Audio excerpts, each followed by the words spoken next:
Hi everybody, my name is Don Ramlow. Some of you may know me from other radio conventions if you've ever been there. I've been doing this about 26 years now. It's kind of hard to believe that I've been doing it that long, and had a chance to work with a lot of marvelous people, both professional and amateur over the years, and done this in Los Angeles, New York, Memphis, all over the place, Ohio. So lots of places, and it's always fun and interesting no matter where I'm at, the people I get to work with. Today you're going to see an X-1 episode that deals with a lifeboat. Well, you'll get the gist of this story when you hear it, a spaceship lifeboat. And I think it's a very humorous story from the golden age of radio in the early 50s, and I hope you enjoy it. So we'll get started here.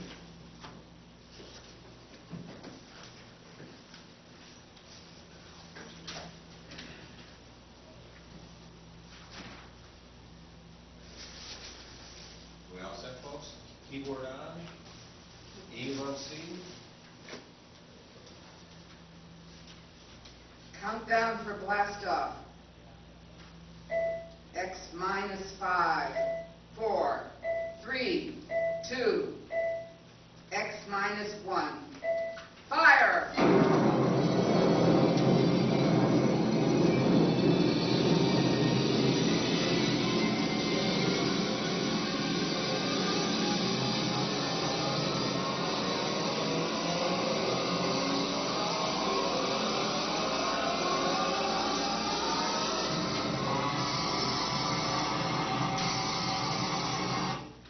From the far horizons of the unknown come transcribed tales of new dimensions in time and space. These are stories of the future, adventures in which you will live in 1,000,000 could-be years on 1,000 maybe worlds. The National Broadcasting Company, in cooperation with Galaxy Science Fiction Magazine, presents... Minus 1.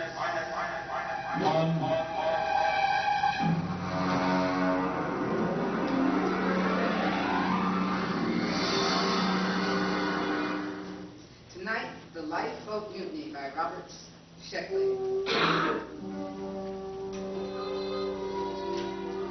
Of course, we should have known better. In a way, we were asking for it. But frankly, we were short on credits, and beggars can't be choosers. As a rule, I don't like second-hand equipment, not if I have to trust my life to it. But Gorton, the interstellar junk man, he can be pretty persuasive. He has an air of confidence when he walks down between the rows of his antique spaceships. Pats the airlock door lovingly, or kicks the ground gyros to show you how firm they are. Gorton could use his mouth the way trees drip sap, and if you got a little too close to him, a little rubbed off. There. You see, sound is a rock. Even the plating. I tell you, this boat is a real buy. She looks pretty old. I know, but the person who...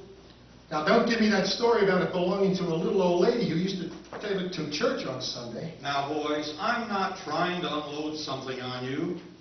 I don't understand. I won't make a nickel on this. I'm doing you a favor. Why, look at those turbos and air spoilers and that hull. I'll bet it's 500 years old and yet not a spot of corrosion on it. I'm telling you, you're lucky. It had to be fate that you two fellows are coming in here needing a lifeboat. You two fellows are meant for this boat. She certainly does seem rather nice. What do you think about her, Arnold? She does look pretty good. She'd be just about perfect for the ocean survey work on Trident.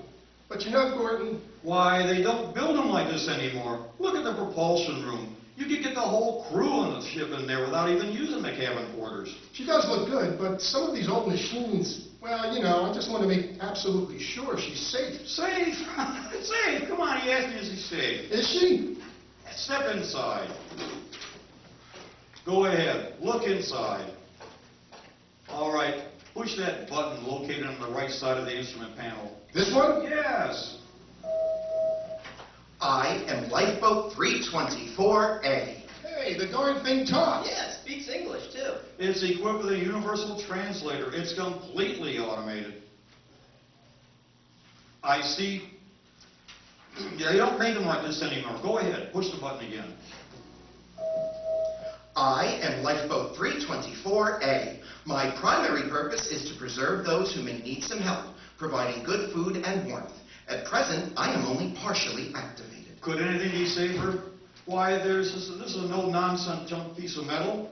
This boat will look after you. This boat cares. I don't know. The idea of an emotional machine always gets to me. I don't even like those robot waiters.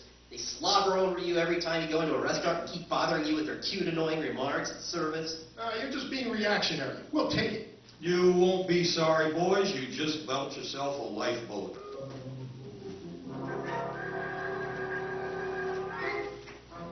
Gordon delivered his assurances with such a frank and open tone that you couldn't help but believe him.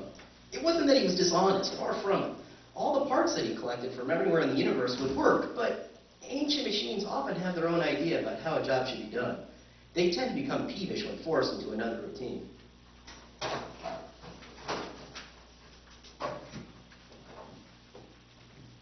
Well, there goes lifeboat 324A. I got her down in the afterhold.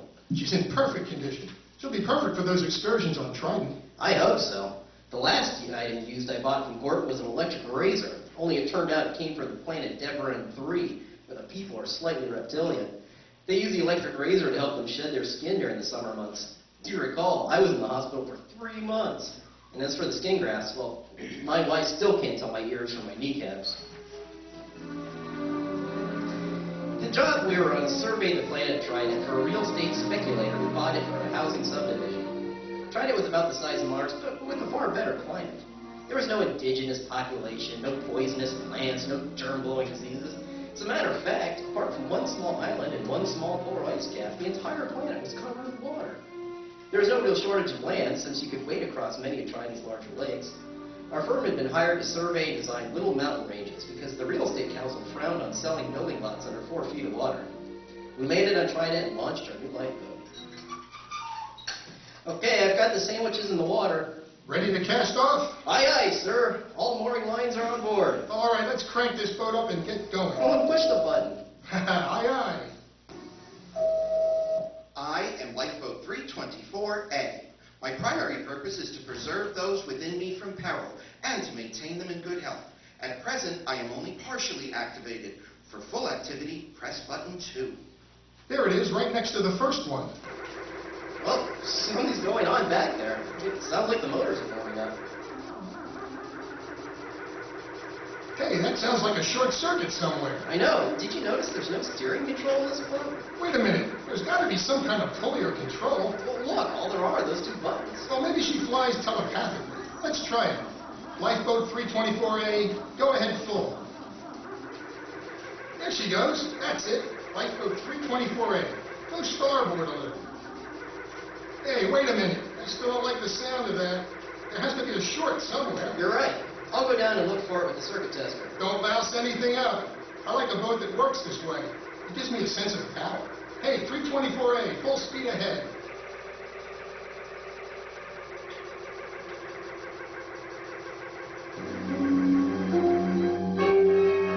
I went to the engine room and Arnold handled the survey. Actually, her machines did all the work, sketching the major faults in the ocean bottom, locating the most promising volcanoes. And when our survey was complete, the next phase of the project would be turned over to the subcontractor. He'd wire the volcanoes, seal the fault lines, and drain part of the water away. After that, there'd be enough dry land at Trident for anybody. About mid-afternoon, I figured we could knock off for a while. We ate our sandwiches, took a drink of water from the canteen, and then Arnold took a swim in Trident's clear green water while I worked on the lifeboat's wiring. Hey, give me a hand up. Yeah, just a second. Yuck, what have you got in your hands? Grease. I got it on my hands while I was testing the circuits, but it was worth getting dirty because I think I found the problem. The leads to the primary activation control were removed and the pilot cable was cut. Why would anyone do that? Might have happened when they decommissioned the ship, but it's okay now. I've got everything hooked up. Go ahead and push the second button. Might as well get this thing working right. Okay, here she goes. I am Lifeboat 324A. I am now fully activated and will protect my occupants from danger.